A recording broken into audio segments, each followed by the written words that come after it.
Om Swastiastu. Alam semesta telah memberikan kita begitu banyak anugerah.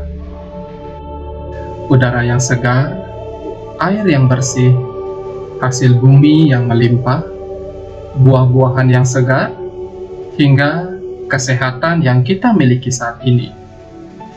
Semua itu akan kita dapatkan dengan menjaga dan melestarikan lingkungan di sekitar kita, menjaga dan melestarikan hutan kita, tidak mengeksploitasi alam secara berlebihan, serta yang tidak kalah pentingnya adalah selalu mengucap syukur kehadapan ide Sang Hyang Widi-Wasa yang telah dengan ikhlas memberikan kita semua sumber kehidupan di alam semesta ini.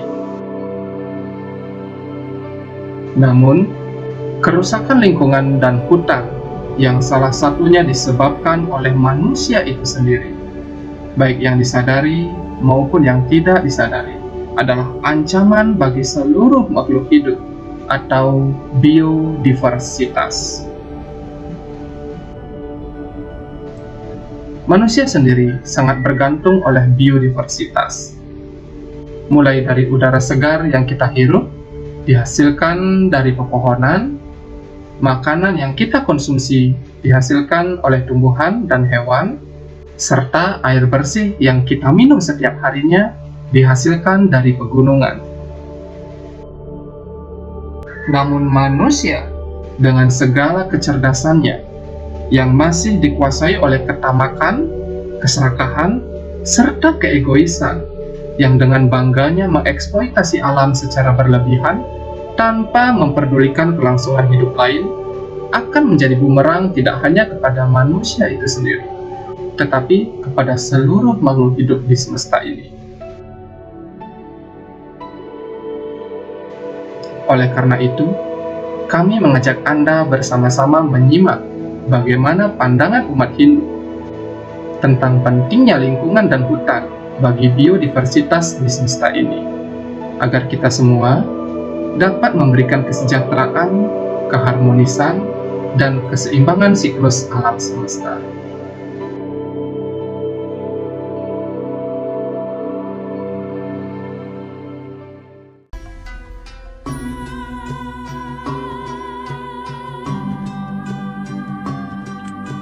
Umat Dharma yang berbahagia, tidak terasa seperti biasa 6 bulan sekali kita memang melakukan pemujaan yang kemudian sering kita sebut dengan tumpuk uduh, tumpuk wariga atau tumpuk pengarah. Jadi adalah waktu untuk pemujaan kepada Sang Hyang Sangkara yang kemudian kita kaitkan dengan program pemerintah yaitu Wana Kerti. Seperti apa itu? Kalau kita melihat Wana Kerti ini sebenarnya adalah upaya untuk melestarikan hutan. Jadi kata wana itu ada memiliki pengertian hutan. Tetapi sesungguhnya hutan ini merupakan bagian terpenting dari kehidupan manusia, utamanya manusia Hindu ya. Karena hutan merupakan sumber. Yang pertama, hutan adalah sumber air. Yang kedua, hutan adalah sumber spirit sebenarnya kan gunung. Kemudian yang ketiga, sumber kesejahteraan. Maka kemudian di dalam beberapa teks, utamanya ada kitab Pancawati namanya. Di sana dinyatakan bahwa wana ini ada 3 secara fungsionalnya: Mahawana, Tapawana, dan Sriwana. Mahawana di mana di sana sebagai pelindung berbagai sumber hayati. Seperti misalnya kita melihat kemarin pembukaan PON 2021 oleh Presiden di Papua. Di sana tampak sekali burung cendrawasih sangat diagungkan, dan itu merupakan salah satu hasil dari Mahawana yang ada di Papua. Nah, kalau kita sekarang masih dalam upaya untuk menjaga lingkungan hutan kita dengan berbagai upaya, salah satunya adalah program pemerintah dengan penanaman kembali dan sebagainya, dan pengembalian unsur-unsur bagaimana kita memuliakan hutan sebagai upaya untuk mencapai kebahagiaan. Kemudian Tapawana, kalau pada zaman dahulu kita melihat beberapa teks misalnya, hutan itu menjadi sangat mulia. Seperti misalnya kalau kita baca Kekawin Arjuna Wiwaha misalnya, dinyatakan bahwa hutan itu adalah tempat bertapa. Ya, jadi di sana semua tumbuh-tumbuhan menjadi penyerta, buah-buahan dan bunga dari tumbuhan itu sebagai pengindah seorang petapa. Lalu kemudian segala kebutuhan hidup manusia atau petapa di hutan itu bisa terpenuhi. Nah, ini dalam konteks tapawana. Selanjutnya Sriwana, sesungguhnya kemakmuran berasal dari sana. Maka kemudian kita selalu ada upacara yang namanya mendak toya. Nah, jadi mendak toya itu dilakukan di sumber-sumber air, di mana di dalam sumber air itulah kemudian kita memohon kemakmuran. Jadi Tuhan, lalu kemudian padi, itu yang kita mohonkan airnya itu sepenuhnya itu berasal dari hutan. Maka kemudian menjaga kelestarian hutan sama halnya dengan menjaga hayati kita. Kemudian yang kedua menjaga kesucian, dan yang ketiga adalah menjaga kemakmuran. Nah, kalau kita lihat misalnya dalam Rigveda, jadi Mandala 3, Sukta 51, Sloka kelima, ada dinyatakan bahwa Indra Yadya Yawa Osadir Uta Apaha Yasim Raksati Jiyaro Wanani, yang artinya bahwa tanpa terlindungi sumber-sumber alam, artinya dari hutan, maka manusia tidak akan pernah mendapatkan kehidupan yang aman dan damai. Kuncinya hutan itu adalah air. Maka selama kehidupan kita kekurangan air, selama itu kita tidak bisa damai dan tidak bisa sejahtera. Karena kedamaian itu berasal dari air yang kemudian dirubah menjadi toya, dirubah menjadi tirta oleh para orang suci kita, yang kemudian memberikan kedamaian kepada kita. Dan 70% badan kita yang terliputi oleh air. Apabila air yang kita konsumsi itu adalah tercemar, maka pikiran kita akan tercemar, maka kedamaian kita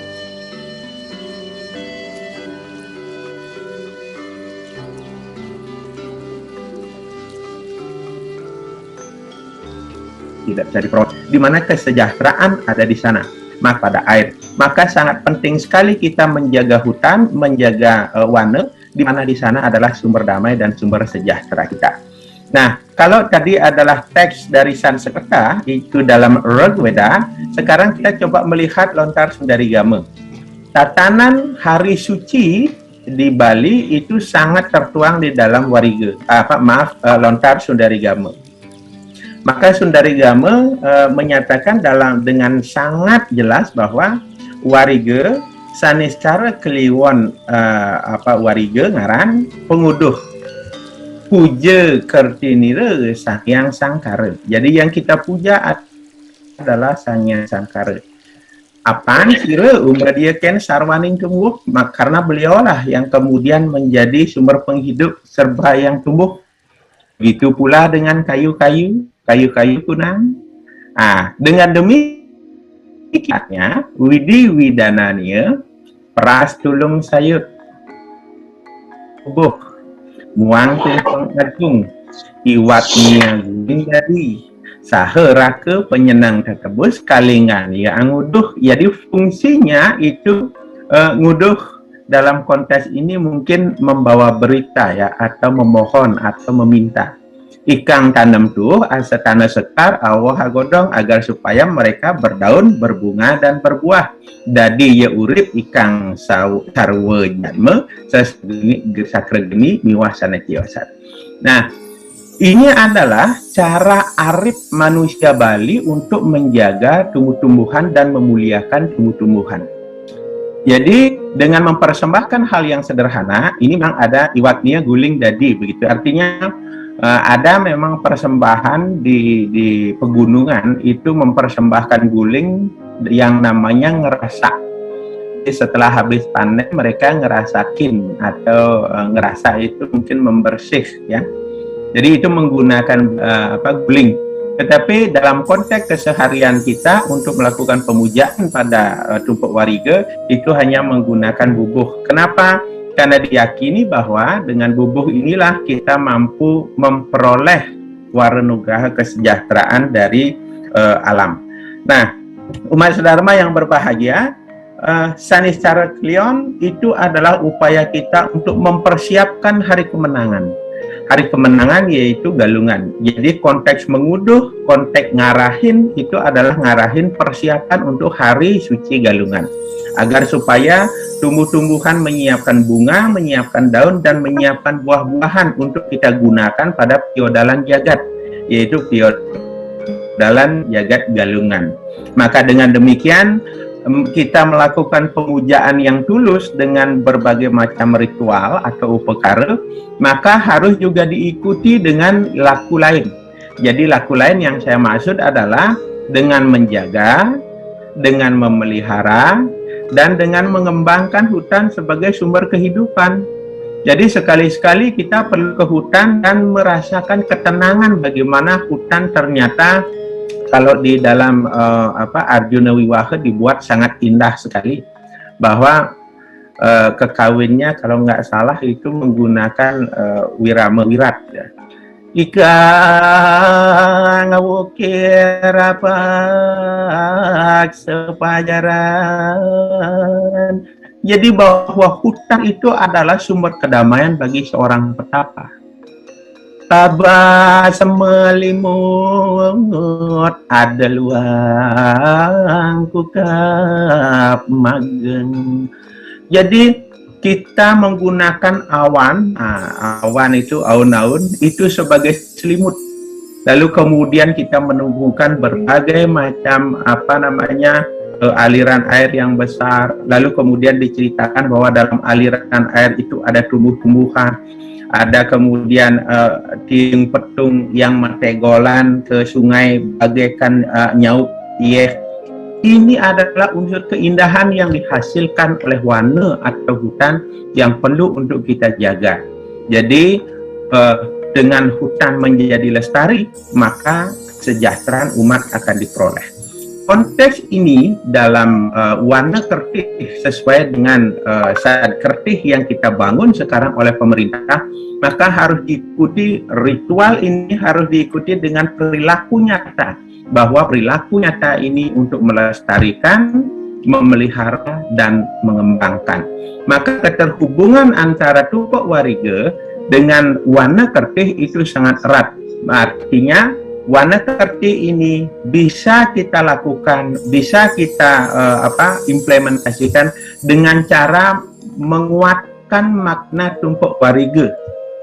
Bukan hanya sebagai ritual, tetapi juga sebagai perilaku nyata kita untuk menjaga alam, menjaga tumbuh-tumbuhan, dan menjaga hutan. Tiang kira itu yang bisa Tiang sampaikan dalam pemaparan ini. Untuk selanjutnya kami mohon kita ada ruang diskusi, apalagi ada kepala suku kita banyak di sini, ada Jero Dalang, ada Pak Gede Mariana, mudah-mudahan bisa bergabung dan bisa sharing untuk kami yang muda-muda ini yang tentu ada kekeliruan dan kesalahan yang kami buat, dan itu adalah wajar karena keterbatasan kami. Untuk itu, waktu saya kembalikan kepada pembawa acara untuk memandu kegiatan diskusi. Tirang langkung untuk materi ini Tiang lunas ampura, Cina Pritya untuk para masanti. Om Santi, Santi, Santi. Om.